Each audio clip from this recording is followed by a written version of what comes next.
Welcome to Figure Eight, where we feature inspiring stories of women entrepreneurs who have grown their businesses to 7 and 8 figures revenue.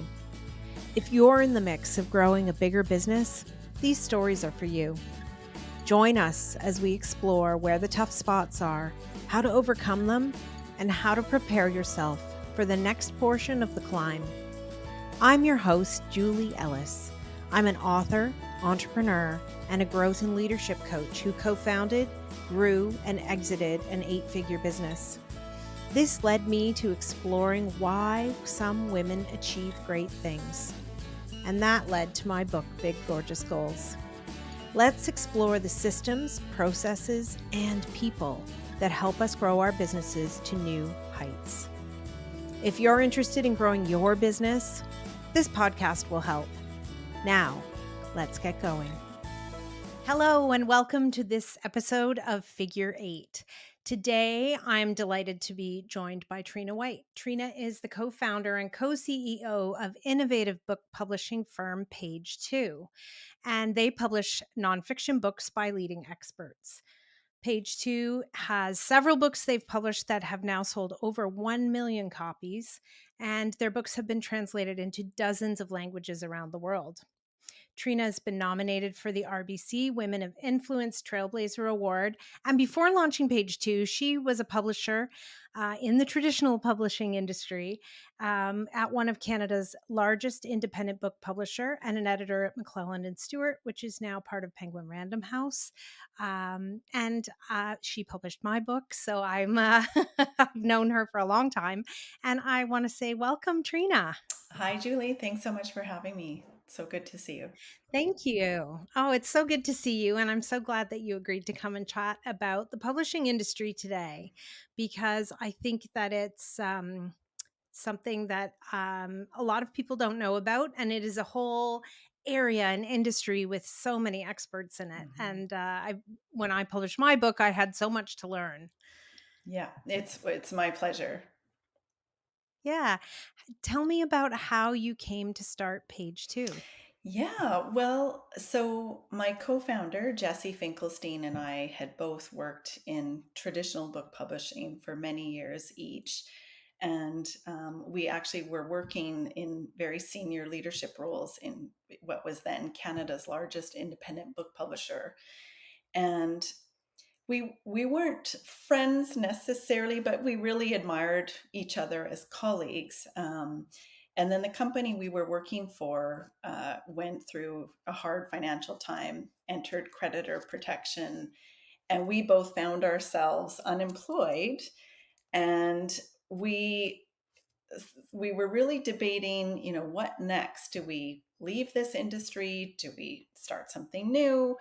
And we realized that there was a real opportunity to start a different kind of book publishing company, and that the model we had been working in didn't always serve entrepreneurial authors in the way that it could. So we decided to launch our own company. At the time, we called it a book publishing agency, which was new language we invented because there really wasn't a term for what we were doing. Now, the common term is hybrid publishing. And it's basically a model where the publisher really partners with the author to produce the best possible book.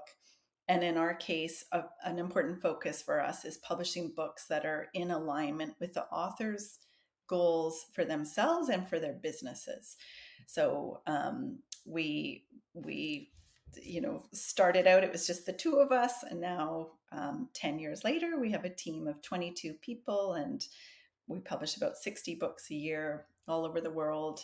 um, some of them have been big bestsellers, like The Coaching Habit and a book called Exactly What to Say. um, but it started with us planning in my living room, basically, with my newborn baby in my lap.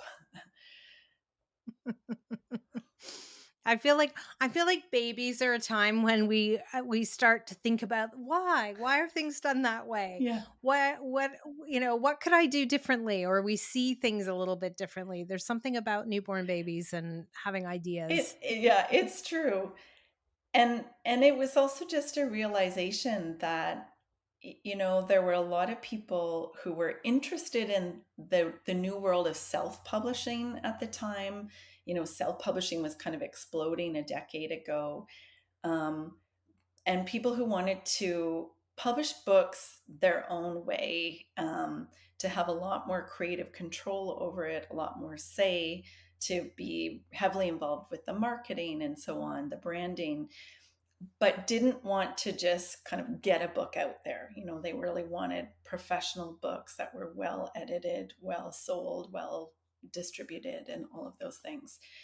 So we basically took what we knew from our previous publishing experience, as well as many of our relationships with printers and distributors and top-notch designers and so on, and kind of layered it into the self-publishing mindset, to create this new model and page two.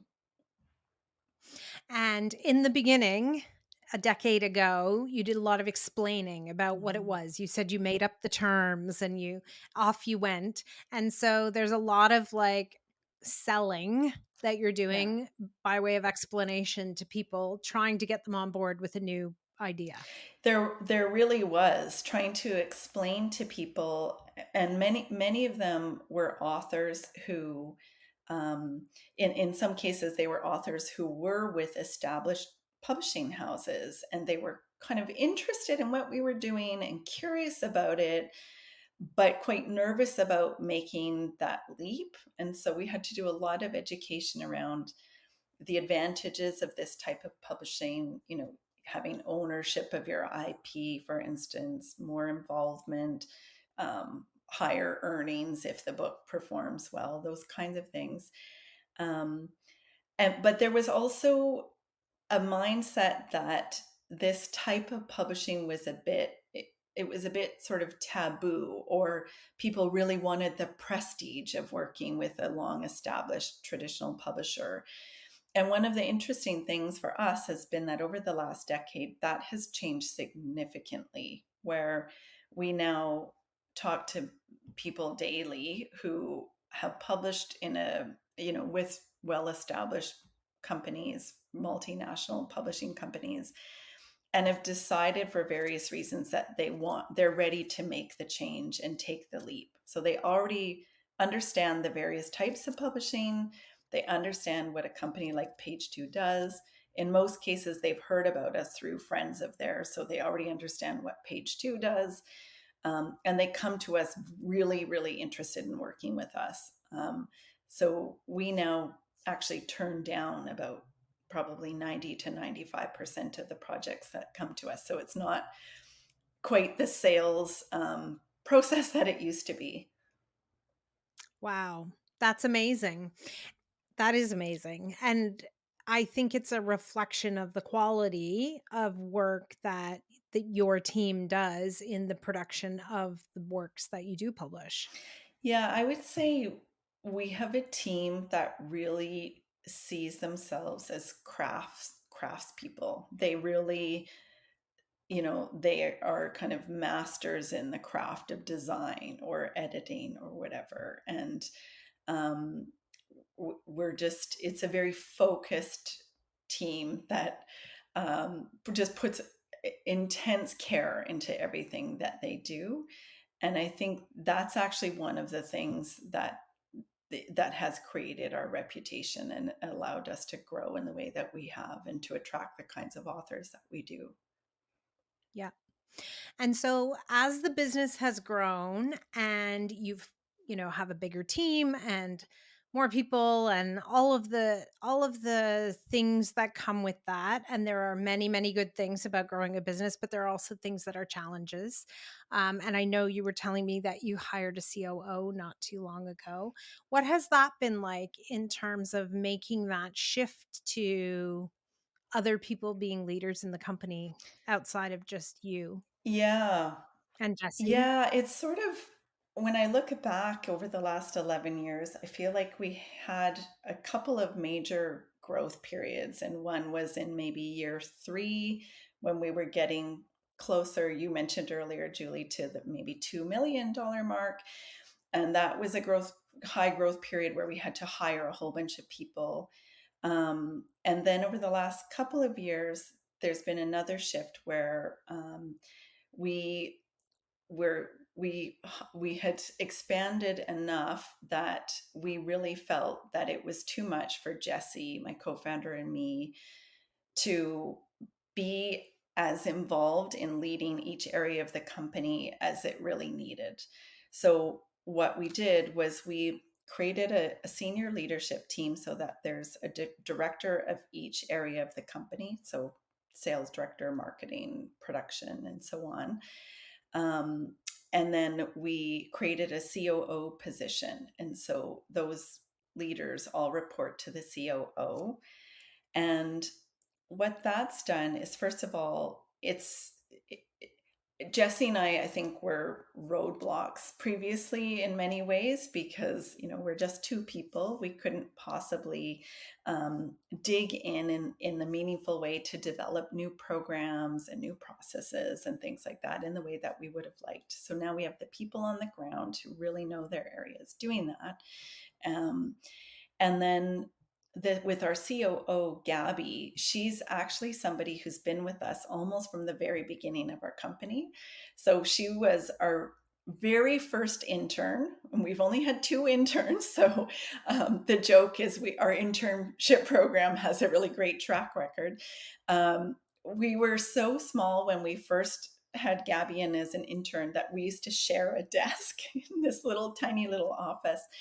But she's somebody who grew with us over the years and eventually became a project manager and then a production director and kind of worked her way up. And she's somebody Jesse and I just always felt had the leadership capability that we were looking for, kind of real understanding of how to develop people, a real passion for developing people, a real passion for systems, operations, in a way that neither of us particularly does. So putting her in this role has freed us up to zoom out a bit. We're still really focused on helping her and the leadership team at this stage to develop into their roles, but really it's allowing us to step out, think longer term. We're less about the day-to-day fires and things that need to be resolved, more about where are we going. We're thinking bigger picture, more strategically. And that's hugely exciting for us. I mean, I think that's what every entrepreneur aspires to, right? Is kind of getting a bit out of the day-to-day management of things. So we're focusing more on business development, partnerships, new services, and that kind of thing. Which is exciting and fun, I'm It's sure. it's exciting and fun, and then Gabby has just you know done incredible work to improve many of our systems and operations, the things that are totally critical to making a company function, replicating our process and things like that, but are just not exciting to many entrepreneurs. Yeah. Well, and in some ways, it's been helpful, I'm sure, to have her grow up through the company. Yeah, So, first of all, because she has a deep knowledge, having worked her way through and seen yeah, how everything fits together and how it works, but also because the amount of trust that you and Jesse will have in letting go as she takes the role, because she doesn't have a trust bank account she needs to fill up before yeah. you feel comfortable. That's right. I mean, we had been talking between the two of us, Jesse and me, for years, even before we initiated this conversation with Gabby about putting her into some very senior leadership role, because we just saw that potential in her. And then things got a bit delayed because she took a maternity leave and things. So um, I think it would have been very hard to hire somebody external and put them into the kind of role that she's in. She just understands intimately how the entire company works. She knows the whole history. She knows what's worked, what hasn't worked.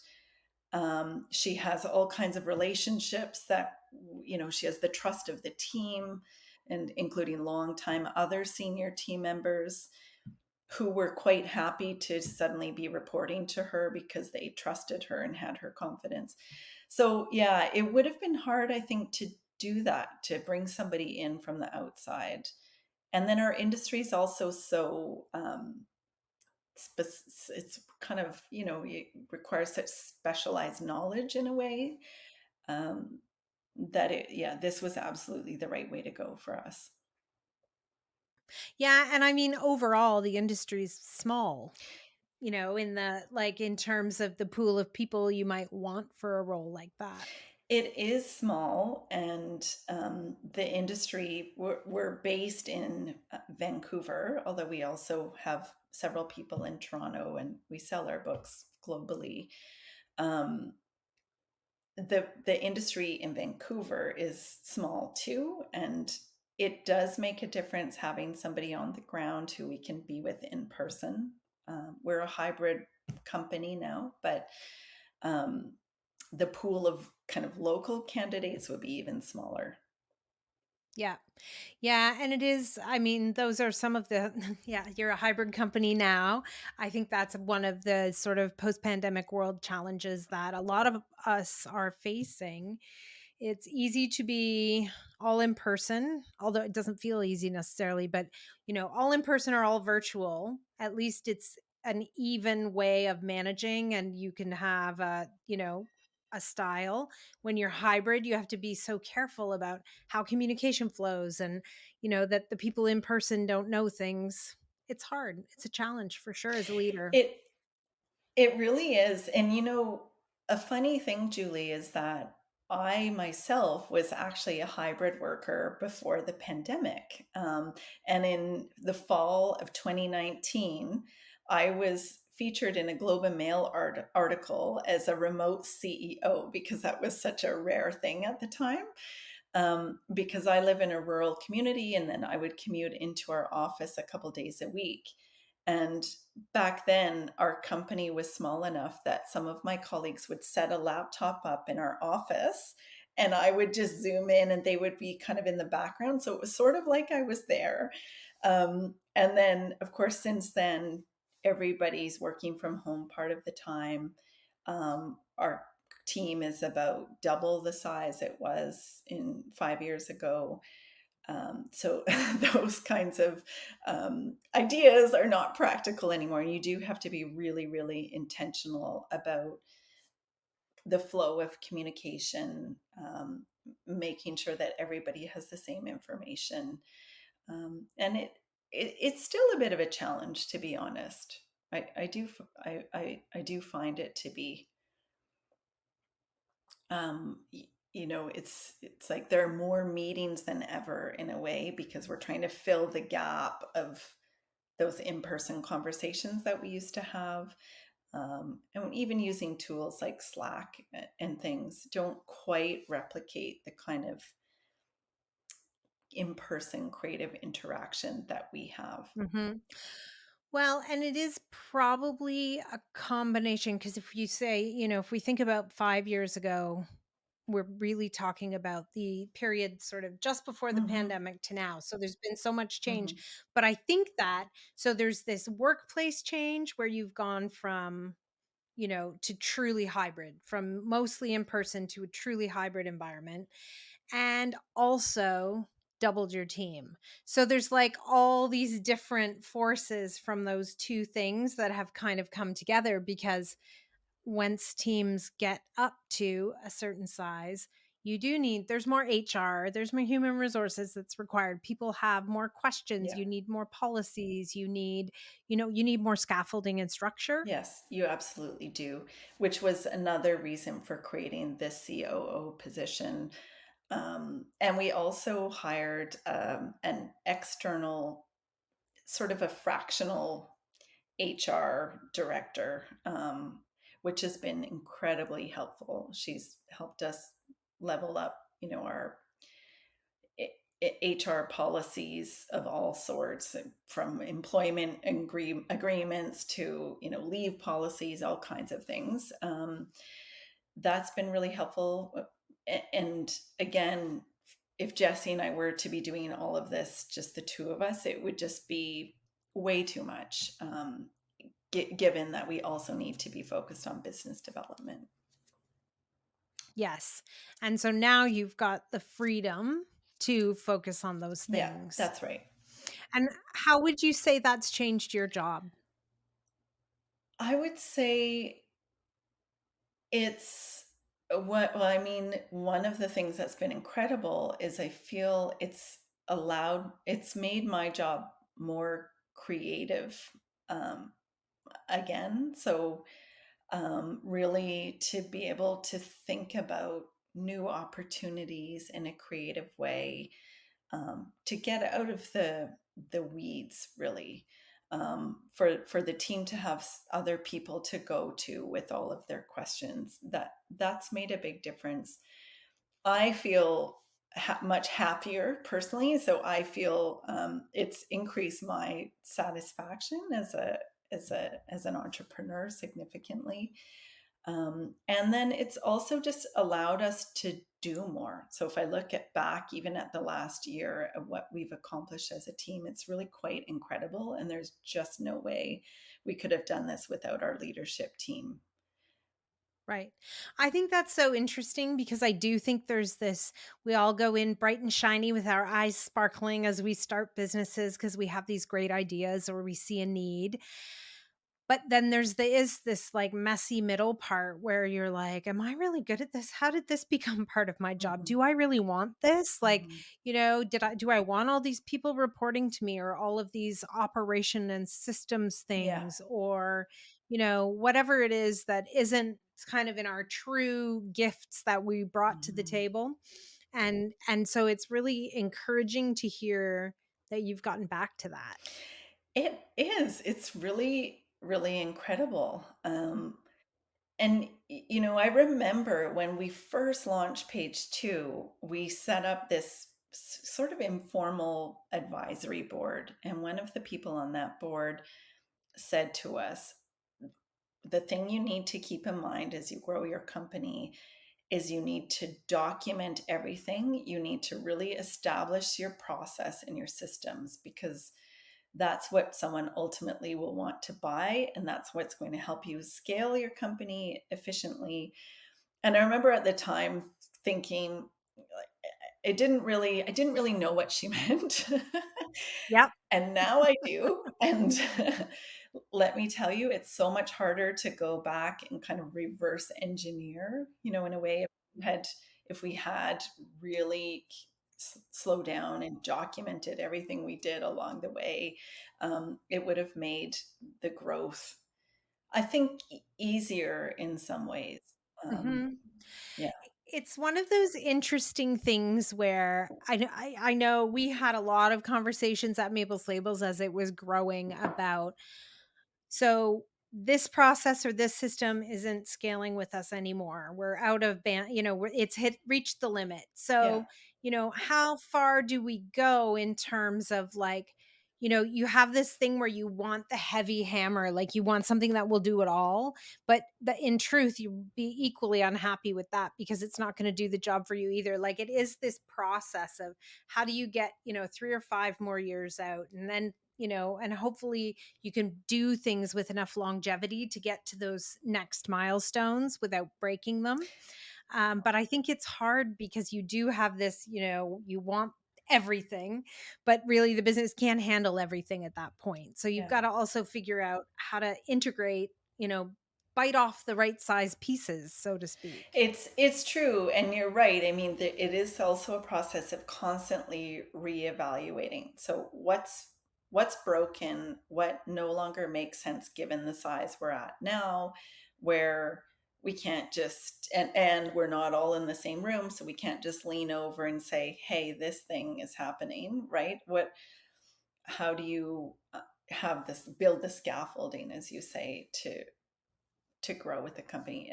That's a real challenge, and thankfully other people at page two have a head have a head for it.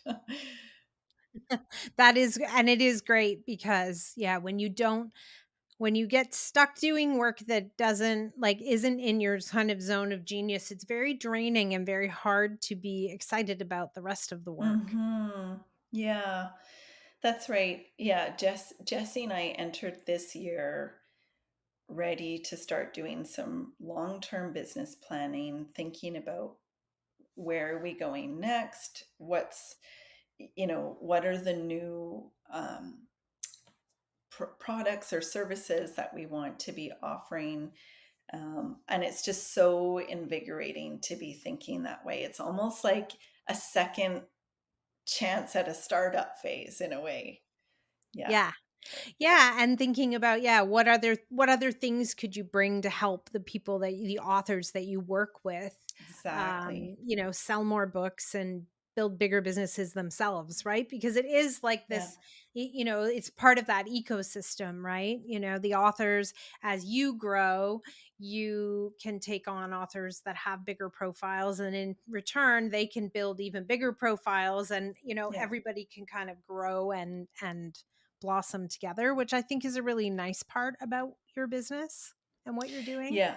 Yeah, exactly. That's exactly it. And so that's the question we're asking ourselves and authors too. What is it that you really need from us? What more can we be doing to help you? What are the challenges for you with publishing your book? Whereas, in our early days, we were asking people we knew kind of out in the world, what would you be looking for in a book publisher? Now we have this amazing pool of people to draw on.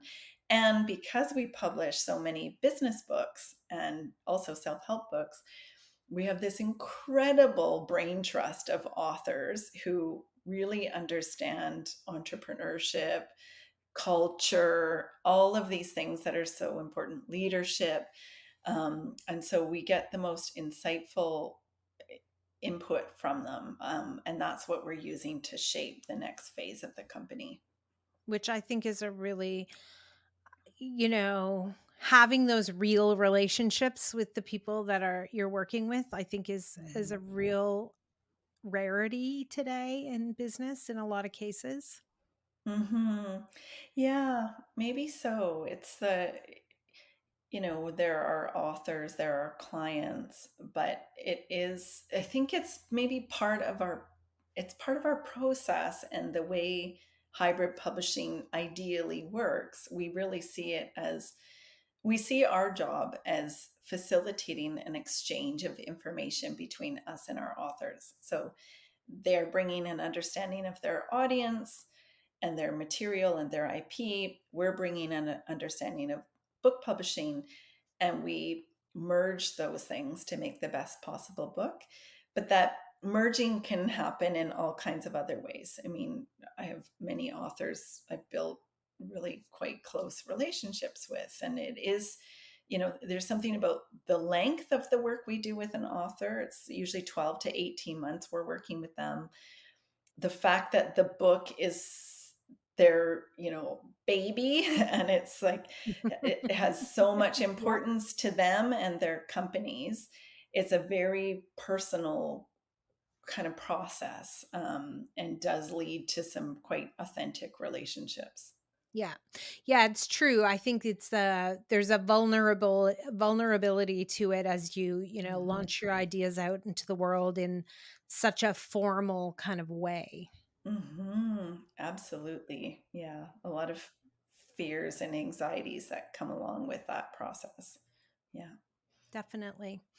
Well, I think it's exciting. I mean, it feels like you're positioned now to grow in a different way than you Hmm. have in the past, which was, sort of like volume of books and revenue. And now instead of it sort of being in a vertical, you're starting to look at other That's ways right. to make bigger projects from some of the things you are already working on. That's exactly it. I mean, there are certain things every author wants and needs when they launch their book. they all need support with social media, and they need, there's various things. And so what we're trying to do now is to bring as many supports as possible to each author to make it easy for them, so that we can just integrate the kind of support that they need to launch their book effectively. The book publishing is our core expertise, but we're building partnerships with a number of people to help us go deeper with each author. Which is great because I think I said to you when we were chatting before we recorded this, it's at the start line, right? The day your book comes Mhm. out and your book birthday is a start line of a whole other part of being an author, which That's is right. different than the writing and the editing and the thinking and the Mhm. working to get all of those pieces right. The Mhm. actual living, breathing thing comes into the world, and you have to sell it and nurture it, and Mhm. all of the things that come with that is a very different part of the process, but equally as rigorous. Absolutely. And it used to be in the book publishing industry that people would think of the book launch phase as maybe 6 weeks or a month or a couple of months. Now we coach our authors to think of the book launch period as a year to 2 years. It's really, how are you going to keep getting that book in front of people? How are you going to bake it into your business, so that your corporate clients are buying it in bulk, for instance, and everyone you deliver a keynote to is getting a copy. Those kinds of long-term plays can really keep the book's momentum going. Yes, and certainly people don't want to come out with a new book every year, so No. that would be impossible nearly.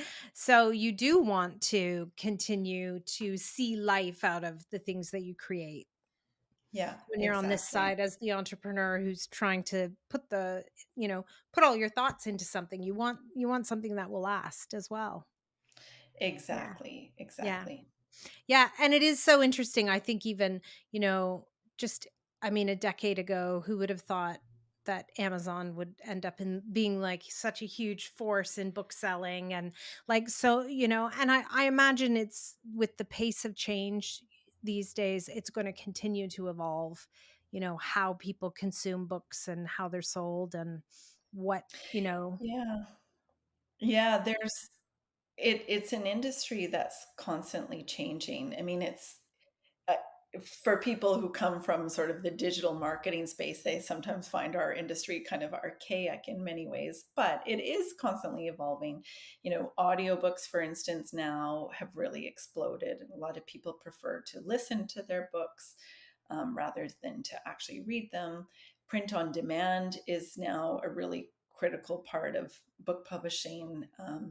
To sell our books in Australia, in fact, most of our books there are now printed through print on demand, because it's just exponentially faster to get the books into the market than to actually ship books on a and books boat. are big and heavy, From relatively Yeah, speaking, right? Mhm. yeah. So there's just new technology is changing the industry all the time and creating various efficiencies. Um, and some of these digital changes are helpful from a sustainability perspective as well. Print on demand is kind of lower waste, um, lower transportation emissions. So yeah, there's still a lot of change happening, and I'm sure will continue to be. But people are reading still. Oh, interesting. Well, it'll be exciting, I think, to see where you can take page 2 in the next decade. Thanks, Julie. Yeah, thank you so much for coming. Oh, my pleasure. My pleasure. It's authors like you who, are so generous with us and have really helped us to get where we are. Good. Well, I'm so glad that we worked together because it was a really great experience. Thank you. Thanks for joining me today. Take care. I hope you enjoyed today's episode. Please remember to hit subscribe on your favorite podcast platform so you won't miss any episodes. Figure 8 isn't just a podcast. It's a way of seeing the big, gorgeous goals of women entrepreneurs coming to life. If you're interested in learning more, you can find my book, Big Gorgeous Goals, on Amazon anywhere you might live. For more about my growth and leadership training programs, visit www.julieellis.ca to see how we might work together. Read my blog or sign up to get your free diagnostic. Are you ready for growth?